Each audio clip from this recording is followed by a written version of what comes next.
दोस्तों, आप सब इस बात से तो बखूबी वस लिया, उसने यकीनन मौत का मजा भी चखना है, चाहे उसकी उम्र 100 साल हो या फिर बचपन में चल बसे। जैसे कि हम पेड़ पौधों की उम्र का अंदाजा लगा लेते हैं और जानवरों की हड्डियों के ढांचों से और फॉसिल से जानवरों की उम्र का अंदाजा लगा लेते हैं, इसी तरह पहाड़ों की भी जिंदगी होती है। इसी तरह हमारी जमीन की भी जिंदगी है।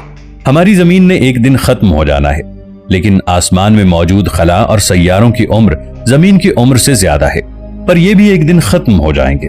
दोस्तों, आज की इस वीडियो में हम इसी बारे में बात करने वाले हैं कि हमारे खला और सैयारों का खात्मा कैसे होगा।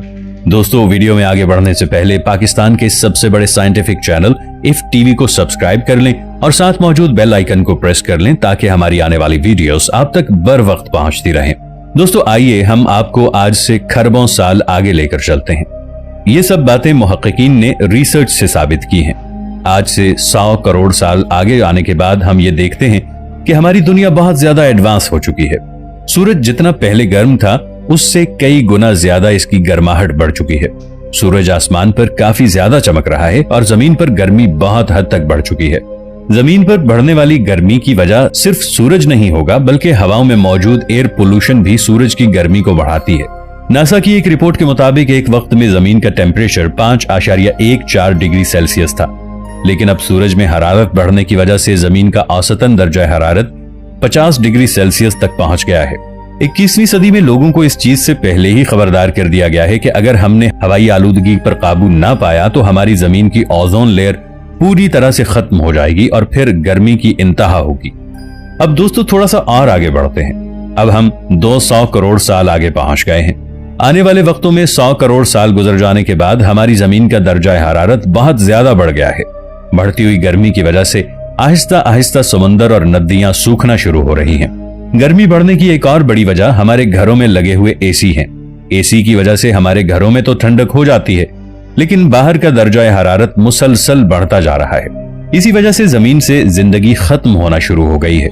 जमीन पर बहुत से ऐसे जानदार हैं जो खत्म हो चुके हैं, या फिर कई ऐसे जानदार हैं जो अपनी आखिरी सांसें ले रहे हैं। और इंसान नाम की मखलूक जो इस जमीन पर रहते हैं, वो सूरज की गर्मी की वजह से डायनासोर की तरह एकदम गायब होने वाले हैं और पीछे कुछ टूटी हुई इमारतें और इनमें इंसानों की यादें बाकी रह जाएंगी। वो जानदार जो बच गए थे वो आहिस्ता आहिस्ता मरने लगे हैं, लेकिन कुछ लोग अभी भी जिंदा हैं। ये अमीर लोग हैं जो जमीन को छोड़कर मार्स की तरफ चले गए थे। यहाँ सूरज का दर्जा हरारत जमीन के दर्जा हरारत की निस्बत थोड़ा कम है। जहाँ करोड़ों साल पहले यहाँ पर ठंडक हुआ करती थी, अब इसका टेम्परेचर करोड़ों साल पहले जैसा जमीन का था वैसा ही होने लगा है। लेकिन कुछ हजार साल में सूरज का दर्जा हरारत इस कदर बढ़ जाएगा कि मार्स सैयारा भी रहने के काबिल नहीं रहा। इसके बाद इंसान कहीं नहीं जा सकता, तो आखिरकार मार्स प्लैनेट से भी इंसान की जिंदगी खत्म हो गई है। अब इंसान एक हिस्ट्री बन चुका है और पूरी दुनिया में कहीं भी कोई इंसान मौजूद नहीं है। हाँ, अगर हमारी जमीन जैसा कोई दूसरा सैयारा है तो हो सकता है वहां पर इंसान मौजूद हो, लेकिन हमारे सोलर सिस्टम में कोई भी सैयारा मौजूद नहीं है। अब 400 करोड़ साल आगे पहुंच चुके हैं, जहां हमारे आसमान के पड़ोसी एंड्रोमेडा ने हमारे मिल्की वे को अपनी तरफ खींच लिया है। बहुत साल पहले जब दुनिया में इंसानों का वजूद था, यानी कि 21वीं सदी में, ये एंड्रोमेडा गैलेक्सी मिल्की वे गैलेक्सी से 250 करोड़ मील दूर थी। लेकिन अब ये दोनों गैलेक्सीज आपस में टकराने जा रही हैं और अब तपता हुआ वीरान आसमान और पहाड़ कुछ ऐसे दिखाई दे रहे हैं जैसा कि आप आज चांद पर जाकर देखेंगे तो आपको दिखाई देगा। एक बहुत बड़ी एंड्रोमेडा गैलेक्सी जो हमारे आसमान के करीब आती जा रही है और आखिर में दोनों गैलेक्सीज आपस में टकरा जाती हैं।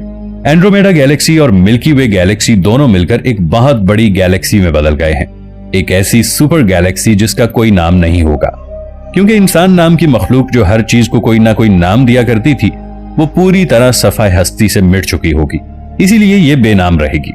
आज से 500 करोड़ साल बाद इस गैलेक्सी की टक्कर की वजह से हमारी सोलर सिस्टम का कोई भी नुकसान नहीं हुआ, क्योंकि हमारा सोलर सिस्टम मिल्की वे के बहुत अंदर की तरफ है और इससे बचने के बाद भी हमारा सोलर सिस्टम खत्म होने वाला है। सोलर सिस्टम अपनी जिंदगी की आखिरी सांसें ले रहा है, क्योंकि सोलर सिस्टम को मेंटेन रखने वाले हमारे सूरज का ईंधन खत्म होना शुरू हो गया है और इसके जलने की रफ्तार बहुत हल्की होने लगी है।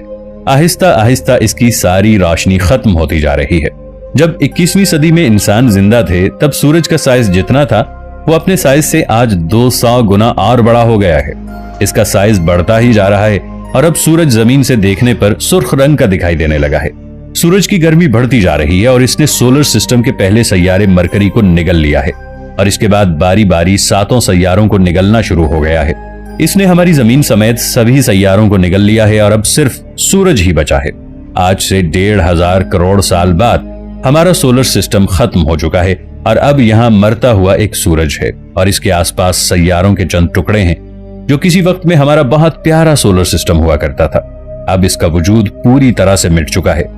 आज से 10,000 करोड़ साल बाद जिस जगह पे मिल्की वे गैलेक्सी और एंड्रोमेडा गैलेक्सी जो कई साल पहले बच गए हैं, इस एरिया में 21वीं सदी में 10,000 करोड़ साल पहले सारी अलग अलग गैलेक्सीज एक ही जगह पर आकर जमा हो गई हैं। लेकिन अब ये एरिया इतना ज्यादा पुराना हो चुका है कि इसके अंदर जो 100 से भी ज्यादा अलग अलग गैलेक्सीज हैं वो आपस में पास आ गई हैं और तमाम छोटी छोटी गैलेक्सीज मिलकर एक बहुत बड़ी गैलेक्सी की शक्ल इख्तियार कर चुकी हैं। और खला में जितनी भी जगह पर दूसरी छोटी छोटी गैलेक्सीज हैं वो सब भी मिलकर सुपर गैलेक्सीज बन चुकी हैं। यानी यहाँ पर गैलेक्सीज का एक बहुत बड़ा मजमा लग चुका है जिन्होंने आपस में मिलकर एक बहुत बड़ी गैलेक्सी का रूप इख्तियार कर लिया है। आज से 1 लाख करोड़ साल बाद जो बड़ी बड़ी गैलेक्सीज बन रही थी वो मर चुकी हैं क्योंकि गैलेक्सी तारों से मिलकर बनती है, लेकिन गैलेक्सी के अंदर सारे तारे बुझ चुके हैं। जिस तरह हमारा सूरज पहले ही मर चुका है, इस तरह खला में मौजूद गैलेक्सी के सितारे एक एक करके मरते जा रहे हैं। जो सितारे बूढ़े थे वो मर चुके हैं और जो जवान हैं वो बुढ़ापे की तरफ बढ़ रहे हैं और आहिस्ता आहिस्ता गैलेक्सी खत्म हो रही है। नए सितारों के बनने के लिए डस्ट क्लाउड की जरूरत होती है जो कि बहुत पहले 21वीं सदी में खला में जगह जगह पर बसते थे। लेकिन अब खला में कोई डस्ट क्लाउड नहीं बचा है जिससे सितारे बन पाएं, इसलिए खला में कोई भी नया सितारा नहीं बनेगा। आज से 2 लाख करोड़ साल बाद खला में मुसलसल तब्दीलियां रूनुमा हो रही हैं और इन तब्दीलियों की रफ्तार बढ़ती ही जा रही है। लेकिन अभी 2 लाख करोड़ साल बाद ये स्पीड लाखों गुना बढ़ जाएगी। अब इस खला में कोई गैलेक्सी तो नहीं है, लेकिन सोलर सिस्टम के सैयारों के टूटे हुए कुछ टुकड़े बचे हैं। लेकिन खला में बढ़ते हुए फैलाव की वजह से वो टुकड़े भी एक दूसरे से दूर होते जा रहे हैं। आज से 20 लाख करोड़ साल बाद इस मरते हुए खला में आसमान पर 10 या 20 सितारे बचे हैं और अब इस खला पर ब्लैक होल का राज है। अब सितारे और सैयारे इस खला में ना होने के बराबर हैं, लेकिन ब्लैक होल लाखों की तादाद में है और खला में आजादाना घूम रहे हैं और वो खला में बचे हुए सितारों सैयारों के टुकड़ों को ढूंढ ढूंढ कर निगल रहे हैं ताकि उनके जरिए वो अपनी भूख मिटा सकें। अब खला के दूसरे हिस्से में जो कुछ सितारे बचे थे वो भी खत्म हो चुके हैं। वो अपने बुढ़ापे को पहुंच चुके हैं और मरने के करीब हैं। ब्लैक होल ने मरे हुए सितारों को खाना शुरू कर दिया है और खला में जितनी भी चीजें टुकड़ों की सूरत में मौजूद हैं सबको निगल लिया है। ब्लैक होल के अलावा खला में कोई चीज नहीं बची जो दिखाई दे। हालांकि ब्लैक होल भी नजर नहीं आते, लेकिन उनकी मौजूदगी का एहसास आज भी है। आज से करोड़ों अरबों साल बाद अब ये खला के खत्म होने की शुरुआत है। अब खला में कुछ भी नहीं बचा, लेकिन खला में कुछ टुकड़े जो ब्लैक होल से बहुत दूर थे और ब्लैक होल उनको नहीं निगल सके, सिर्फ वही बचे हैं। वो लगी पार्टिकल अलग अलग होकर स्पेस में यूं ही घूम रहे हैं क्योंकि अब ब्लैक होल ही बच गए हैं।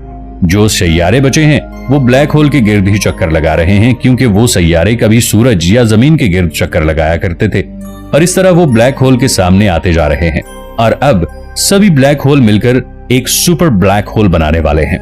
बड़े ब्लैक होल ने छोटे ब्लैक होल्स को निगलना शुरू कर दिया है। जो लकी पार्टिकल्स बच गए थे ब्लैक होल ने उनको भी खाना शुरू कर दिया है और एक तरह से एक सुपर ब्लैक होल बन चुका है। इस सुपर ब्लैक होल का साइज इतना बड़ा है कि हम अल्फाज में बयान नहीं कर सकते क्योंकि वोकैबुलरी में इतने आदाद शुमार ही नहीं है। आहिस्ता आहिस्ता खला का खात्मा हो गया है। 10 से आगे 300 करोड़ साल बाद अब खला का भी खात्मा हो चुका है। इस स्टेज को जेंटोरियन का नाम दिया गया है। अब खला पूरी तरह से खाली हो गया है और ये फैलते फैलते इस कदर बढ़ गया है कि किसी आदाद शुमार में नहीं आएगा। वो सुपर ब्लैक होल जो सबको मार रहा था अब वो खुद मरने वाला है और आखिर में वो भी गायब हो जाता है। और अब वो पॉइंट आ गया है जहां पर कोई भी इलेक्ट्रॉन, न्यूट्रॉन, प्रोटॉन नहीं है, ना ही कोई सितारा, ना सैयारा और ना ही ब्लैक होल मौजूद है। इस खला में अब कुछ भी नहीं बचा और ये खला भी खत्म हो चुका है और इस वक्त ना ही कोई पार्टिकल, ना ही कोई मैटर और टाइम बचा है सिवाय इस खाली जगह के। और क्या हो सकता है? यहीं से क़यामत का आगाज होगा। सारे इंसानों को फिर से उठाया जाएगा। अल्लाह ताला अपना तख्त लगाएंगे, सजा और जजा का तायुन करेंगे। गुनाहगारों के लिए दोज़ख और नेकोकारों के लिए जन्नत का सामान होगा। अल्लाह रब्बुल इज्जत हम सबको नेक आमाल करने की तौफीक अता फरमाए। और हमारा खात्मा ईमान पर करे। आमीन।